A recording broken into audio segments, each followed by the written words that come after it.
అనిపించేవి కొన్ని ఉన్నాయి మన హృదయంలో. కామము, క్రోధము, కక్ష, అసూయ, నరాజ్య, అబద్ధం, దొంగతనం, విచారము, ఇంకా ఎన్ని 13 లిస్ట్ అండి, 13, 14 ఉండి. మరి తీసేసుకుంటేనే మనం మోక్షానికి పరలోకానికి వెళ్ళేది. ఈ పెట్టుకొని మన హృదయంలో మనం ఇవ్వలేం. ₹1,00,000 సంద వేసినా, 10 గ్రామాలు భోజనం పెట్టినా మనం పరలోకానికి వెళ్ళలేం. ఎందుకంటే పరిశుద్ధ గ్రంథం బైబిల్ విధంగా చదువుతున్నది, హృదయశుద్ధి గలవారు ధన్యులు, వారి దేవుని చూసెదరు. హృదయశుద్ధి గలవారే ధన్యులు, వారి దేవుని చూసెదరు. కానీ మన హృదయంలో అపత్రపరిచి మానవ నరకానికి తీసుకెళ్తుంది, పాపంలోకి నడిపిస్తుంది, పాపంలోకి మనల్ని అవి నడిపిస్తుంది. ఇప్పుడు చెప్పుకున్నాం కదా, మంచి హృదయంలో మరి అపత్రపరిచే కొన్ని లక్షణాలు ఉంది. కామము, క్రోధము, కక్ష, అసూయ, నరస్య, అబద్ధం, దొంగతనం, విచారం. కనుక ఈ పోతేనే మన మోసం పరలోకం.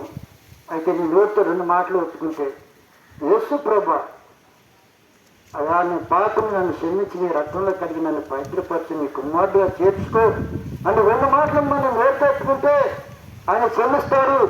పరలోకంలో మనం ఉంటాం. ఇప్పుడు చనిపోయినా మనకు దిగులు లేదు. ఈ కష్టాలు, బాధలు, శ్రమలు ఆడబడతాం. యేసు ప్రభువుని నమ్ముకుంటే ఇక్కడ ఆ 2 మాటలు ఒప్పుకుంటే చనిపోయిన పరలోక రాజ్యంలో మనం ఉంటాం. ఎందుకంటే మానవుడు పాపం తను తీసేసుకోలేడు. ఎవరికి అధికారం లేదు పాపం తీసేయటానికి, ఒక జీసస్ క్రైస్ట్. పరలోకమందులో భూమి మీదను నాకు సర్వాధికారం కలిగిందని ప్రభా యేసుక్రీస్తు వారు తెలియజేశాడు.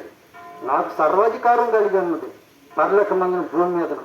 అంటే పాపం తీసివేటుకు, పాపంలో తీసేటుకు ఎందుకు ఆయనకి అధికారం కలిగి ఉన్నాడు?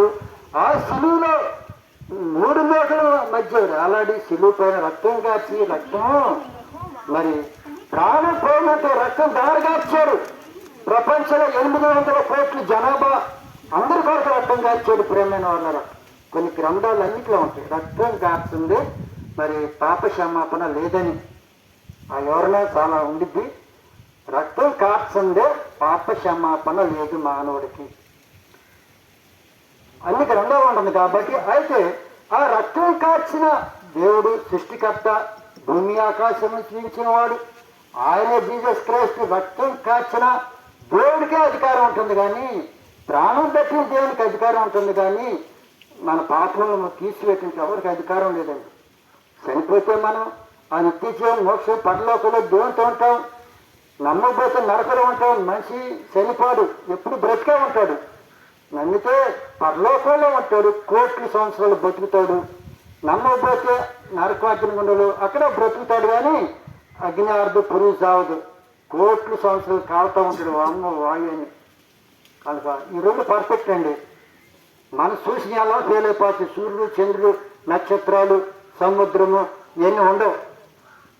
చూడని పాస్టర్ గారు మీరు చూశారంటారు, నరకం, పరలోకం ఈ 2 మీరు చూసారా అంటారు. కరెక్ట్, ఈ 2 పర్ఫెక్ట్గా ఉంటాయి. చూసిన ఎలా ఫెయిల్ అయిపోతాయి.